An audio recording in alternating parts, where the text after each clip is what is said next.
Bom dia a todos. Alguns já conheço, até do curso anterior, né? Outros de outros lugares. Meu nome é Rafael Cândido e nós ficamos aqui incumbidos de abordar a parte de direito civil, especificamente parte geral, obrigações, contratos, direitos reais, já que vocês estiveram com a professora Tainá a parte referente a direito de família e sucessões. Eu coloquei algumas questões aqui no quadro. Nós vamos colocar algumas questões que vão abordar alguns aspectos dessas matérias que eu mencionei a vocês. E também coloquei alguns pontos a serem chamados a atenção para que nós façamos uma explicação. Essa primeira questão que eu coloquei aqui da Defensoria Pública do Mato Grosso refere-se à capacidade. Diz a questão o seguinte: capacidade pode ser entendida como a maior ou menor extensão dos direitos de uma pessoa. Defina a capacidade de gozo ou de direito e capacidade de fato ou de exercício, respondendo objetivamente à questão. Nessa primeira parte, nesse primeiro item da questão, acerca de capacidade, eu acho que todos vão conseguir abordar de forma satisfatória, vão conseguir entender, responder de forma satisfatória. Capacidade, nós temos a diferença entre capacidade de gozo, e a capacidade de fato. Capacidade de gozo ou de direito e capacidade de fato ou de exercício. Toda pessoa, ao nascer, ela ganha uma coisa que se chama personalidade jurídica. O Código Civil adotou, embora haja alguns autores modernos que entendam de forma diversa, a teoria chamada teoria natalista. Significa que com o nascimento, com vida, a pessoa passa a deter personalidade jurídica. A partir do nascimento, ela passa a ser sujeito de direitos e deveres na ordem civil. A outra teoria que explica o surgimento da personalidade jurídica é a teoria concepcionista. Alguns autores defendem que o Código Civil adota ela porque a lei põe a salvo os direitos do nascituro. Mas, para efeito de prova de segunda fase, vocês podem abordar as duas teorias, sem problema nenhum. De modo que essa proteção que se dá a esse ente concebido, mas não nascido, que é o nascituro, esses direitos resguardados, eles são, para todos os efeitos, considerados pela teoria concepcionista um indício de que mesmo antes do nascimento já há direito ao nascituro. Com relação à capacidade de gozo ou de direito, ela é exatamente a extensão dessa personalidade jurídica da pessoa. O próprio fato dela ter aptidão para ser sujeito de direitos e deveres na ordem civil demonstra a capacidade de gozo ou de direito. De modo que toda pessoa ela detém capacidade de gozo e de direito. A capacidade de fato e exercício ou de exercício, ela é a aptidão para o exercício pessoal, para exercer pessoalmente os atos da vida civil.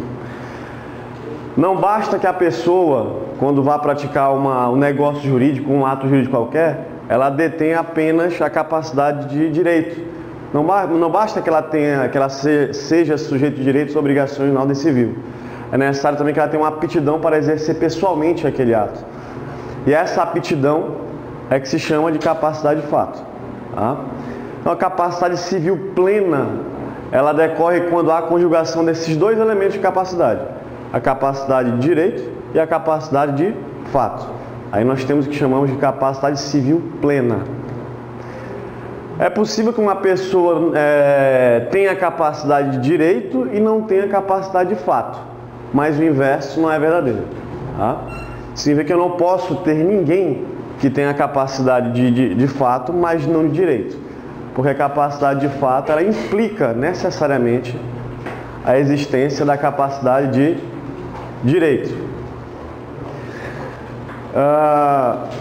O artigo 3º e 4º do Código Civil, eu aqui listei alguns dispositivos aplicados a essa hipótese, Diz o artigo 1º, toda pessoa é capaz de direitos e deveres na ordem civil. Tá? Isso significa que toda pessoa detém capacidade de direito. O artigo 3º e o 4º vão falar das pessoas que não detêm a capacidade de fato. Tá? No artigo 3º, os absolutamente incapazes, e no artigo 4º, os relativamente incapazes.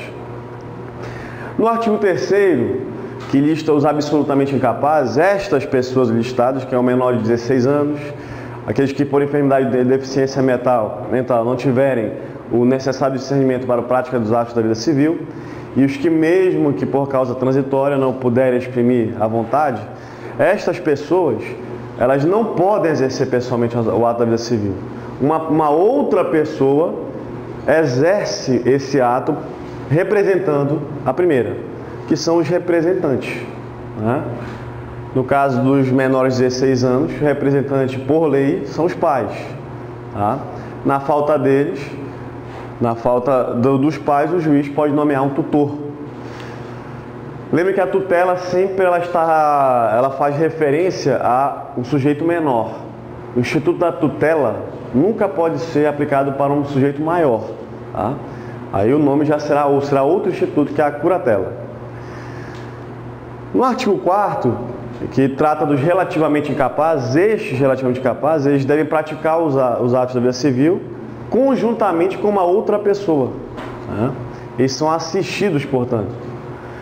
E aí nós temos entre as pessoas entre 16 e 18 anos, os ébrios habituais, os excepcionais e os pródigos. Tá? Ali no artigo 3º, que fala da causa transitória, só para fixar um exemplo disso daí, o sujeito em coma. Tá? A pessoa está em coma há 3 meses, 5 meses. Ele, por causa transitória, não pode exprimir sua vontade. Então, de modo que esse primeiro ponto, talvez esse primeiro ponto desta primeira questão é mais fácil, né? Que é um assunto que é muito batido e é o primeiro que a gente vê, e quando a gente vai começar a estudar é sempre o primeiro que a gente começa a estudar. Né? O segundo fala de um vício de consentimento. Ele diz: defina dolo negativo, exemplificando e discorrendo sobre os seus requisitos, respondendo objetivamente à questão. Bem, o dolo, tá? Nós temos na teoria do fato jurídico, tá? Nós temos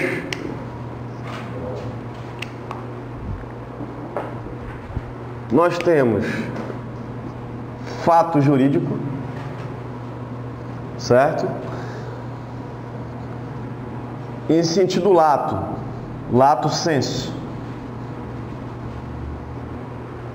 Fato jurídico lato sensu. Ele se subdivide em fato jurídico stricto sensu.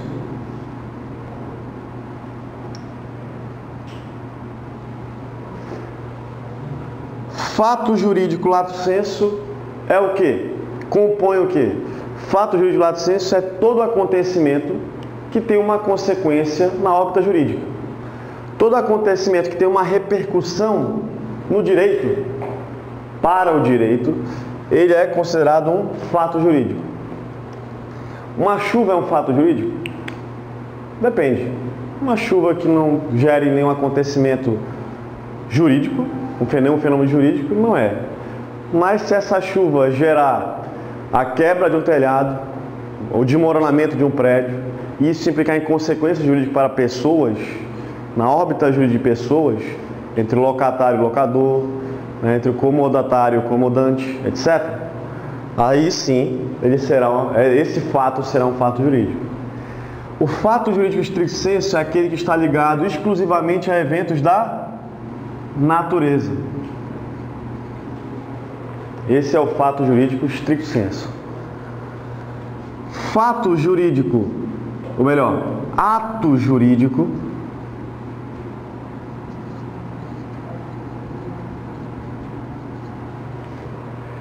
o ato jurídico é aquele que está ligado ao desenvolvimento de uma atividade humana. Então o homem ele pratica uma atividade, manifesta uma vontade, aí nós teremos um ato jurídico. Este ato jurídico, que a gente pode chamar de ato jurídico lato sensu, em sentido amplo, ele se subdivide em outras duas espécies, que é o ato jurídico em sentido estrito e o negócio jurídico.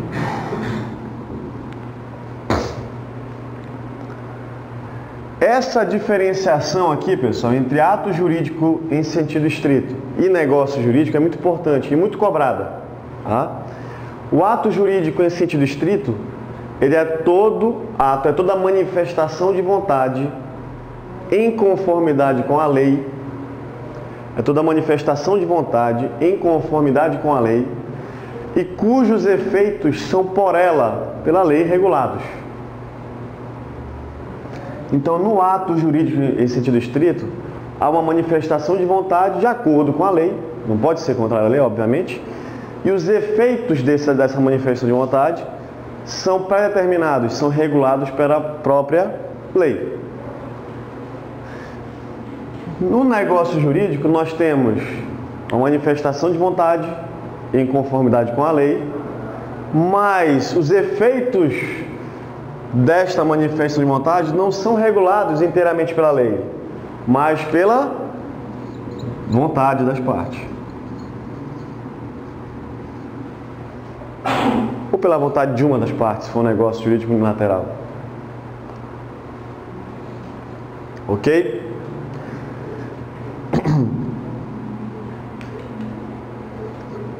E aí nós podemos colocar aqui o ato ilícito.